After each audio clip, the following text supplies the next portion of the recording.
Assalamualaikum warahmatullahi wabarakatuh. Perkenalkan, nama saya Nuna dari Prodi Psikologi jurusan Psikologi. Saya akan membacakan sedikit resume yang sudah saya dapatkan dari PBAK UIN Maulana Malik Ibrahim hari pertama dan hari kedua. Ya. Yang pertama ada Wakil Rektor 1 bidang akademik, yaitu yang diterima di UIN Maulana Malik Ibrahim adalah 3.750 mahasiswa baru dari peminat di UIN Maulana Malik Ibrahim, yaitu 78.430 orang, dan para maba 371 orang itu, satu orang telah menyisihkan 21 orang dan diterima melalui 5 jalur penerimaan siswa baru, yakni SNAM PTN, PAN PTKIN, SBM PTN, UM PTKIN, Mandiri Tulis, dan Mandiri Prestasi. UIN Maulana Malik Ibrahim memiliki 7 fakultas. Fakultas pertama adalah Fakultas Tarbiyah dan Ilmu Keguruan. Itu adalah fakultas paling tua. Fakultas kedua ada Fakultas Syariah, kemudian ada Fakultas Ekonomi, ada Fakultas Psikologi, ada Fakultas Saintek dan Teknologi, ada Fakultas Humaniora, dan ada Fakultas Kedokteran dan Ilmu Kesehatan lainnya, serta pasca sarjana dengan 15 studi, sehingga semuanya fakultas di lingkungan ini dari S1, S2, dan S3 ada 46 fakultas. Berdasarkan rumet pengembangan atau rencana ide pengembangan dan juga rencana strategis, kampus ini berada pada tahap international recognition atau international reputation, artinya pada tahap pengakuan internasional dan reputasi nasional. Program-program yang mendukung upaya-upaya internasional universitas mendapatkan dukungan di antaranya adalah dengan berbagai event akademik internasional seperti penambahan jumlah mahasiswa internasional, dan juga kita memiliki 500 mahasiswa asing dari 34 negara. Di antara program lainnya adalah mendesain kurikulum internasional, juga memperbanyak program studi yang tersertifikasi internasional maupun yang berakreditasi internasional. Upaya internasional itu adalah dengan mendorong dosen-dosen dan juga mendorong mahasiswa untuk melakukan publikasi hasil riset dalam kompetisi nasional maupun internasional, dan juga mewajibkan mahasiswa mempublis tugas akhir mereka, yaitu skripsi, ada jurnal nasional, kemudian jurnal internasional, lebih-lebih jurnal internasional implementasi, sehingga semua karya-karya dosen dan mahasiswa itu bisa meningkatkan universitas ke tingkat nasional. Ada beberapa keunggulan yang kita miliki, yaitu yang pertama, kita mempunyai Ma'had Al-Jami'ah yang akan membentuk 4 pilar di dalam diri ulul albab.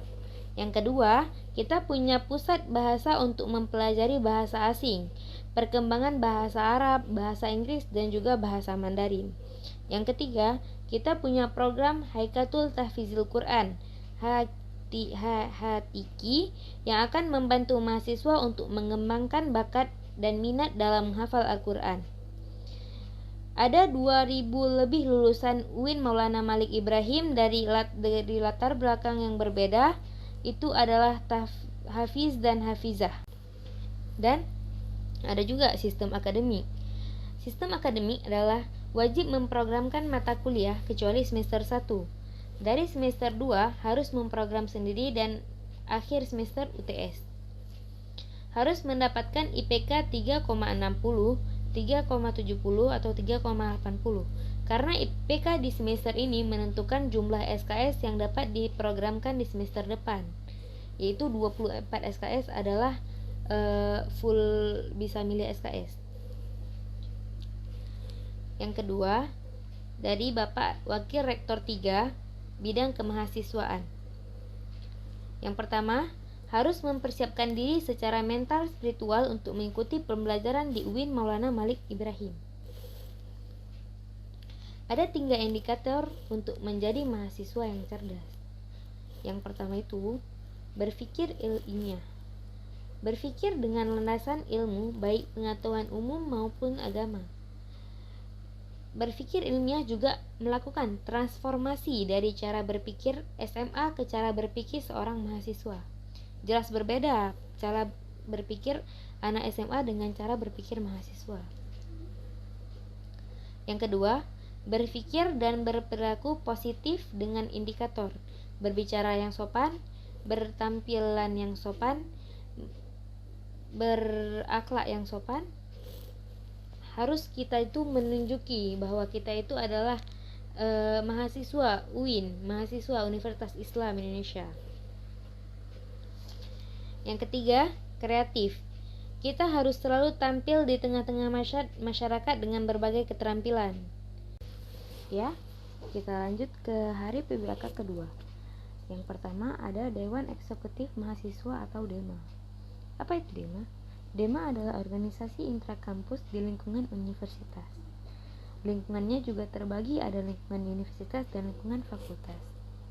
Ada cabangnya. Ada himpunan mahasiswa jurusan dan prodi. Apa fungsi DEMA? Fungsi DEMA adalah yang pertama, pelaksana program organisasi kemahasiswaan. Yang kedua, sebagai lembaga yang mengkoordinasi dan menginstruksikan pelaksanaan kegiatan kemahasiswaan di tingkat universitas. Ada juga tugas DEMA. Apa aja sih tugas DEMA? Tugas DEMA adalah 1. Melaksanakan program kerja organisasi yang sudah disepakati Senat Mahasiswa atau SEMA Universitas. Yang kedua, mengkomunikasikan dan menginformasikan kegiatan kemahasiswaan di tingkat universitas. Yang ketiga, melaksanakan koordinasi dan sinkronisasi kegiatan kemahasiswaan. Dalam mengerjakan tugasnya, DEMA juga dibantu oleh beberapa kementerian. Yang pertama, ada Kementerian Dalam Negeri yang berfungsi untuk mengkoordinasi lingkungan internal atau lingkungan dalam Universitas Maulana Malik Ibrahim. Yang kedua, ada Kementerian Luar Negeri, yakni yang mengkoordinasi atau mengkomunikasikan kegiatan eksternal. Yang ketiga, ada Kementerian Sosial, Hukum, dan Politik. Fungsinya agar kita dapat belajar dari berbagai titik, dari berbagai sisi. Jadi kita nggak cuma belajar dari dalam doang, kita ada lihat sisi politiknya, ada lihat sisi hukumnya gitu. Yang keempat, ada Kementerian Agama, yaitu untuk menyatukan sains dan agama. Yang kelima, ada Kementerian Pengembangan dan Kreativitas. Yang keenam, ada Kementerian Komunikasi dan Informasi yang berfungsi untuk mempublikasikan kegiatan-kegiatan yang dibuat oleh DEMA Universitas. Ada juga program kerja DEMA. Apa aja program kerja DEMA? Program kerja DEMA adalah yang pertama itu ada Sahabat Desa. Tujuannya ingin meningkatkan kepekaan mahasiswa terhadap masyarakat sekitar. Tapi di saat mau turun ke masyarakat itu kita harus membawa perubahan yang besar, membawa sesuatu yang besar. Yang kedua, Sampah Sekolah. Itu tujuannya ingin membantu hal besar kepada kampus, yakni mempromosikan kampus ke sekolah-sekolah dengan cara mensosialisasikan cara membangun kepemimpinan dan organisasi, dan yang paling penting cara membangun kinerja dalam satu tim. Nah, ada juga yang ketiga program kerjanya, yakni Rilah Parlemen, yang bertujuan untuk berdiskusi dengan para pimpinan birokrasi dalam Republik Indonesia. Yang kedua, ada SEMA, yakni Senat Mahasiswa. Apa sih Senat Mahasiswa?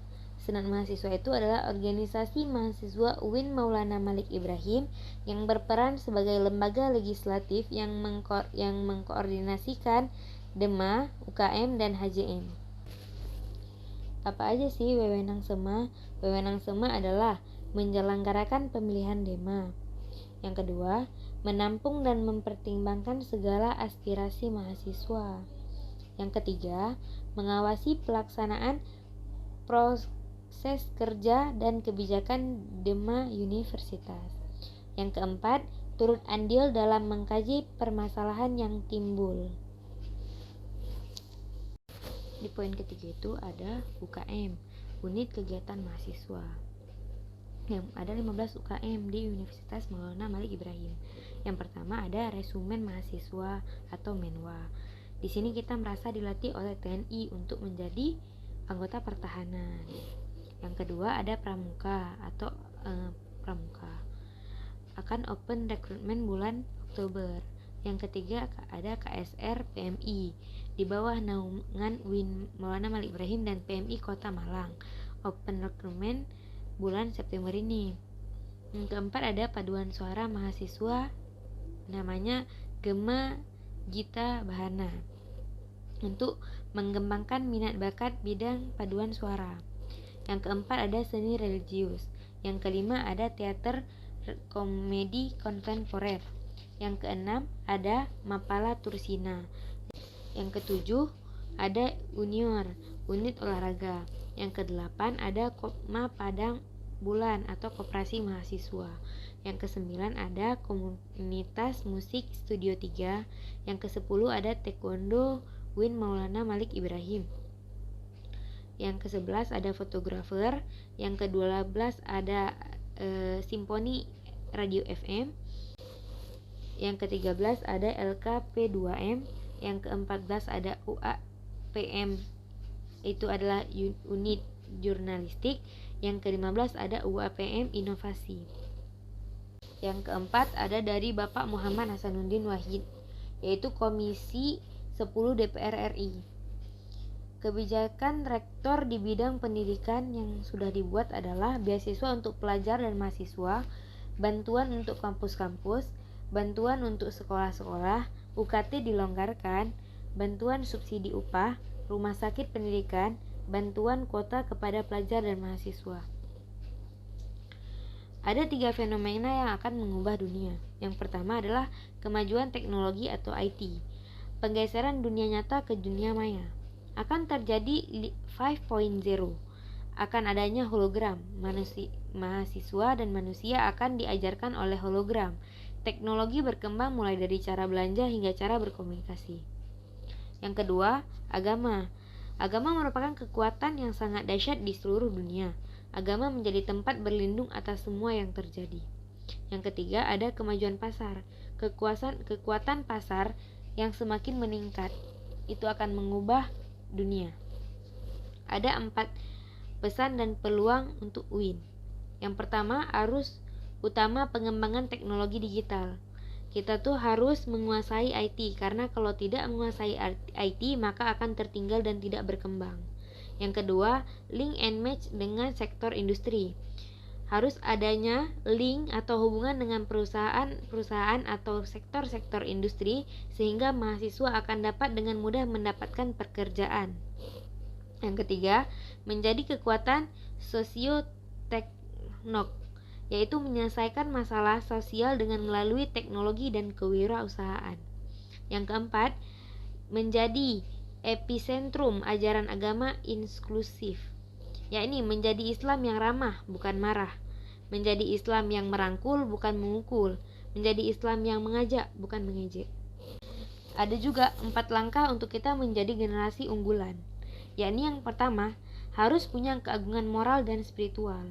Yang kedua, gundrung ilmu pengetahuan. Yang ketiga, memiliki digital quotient atau kecerdasan digital.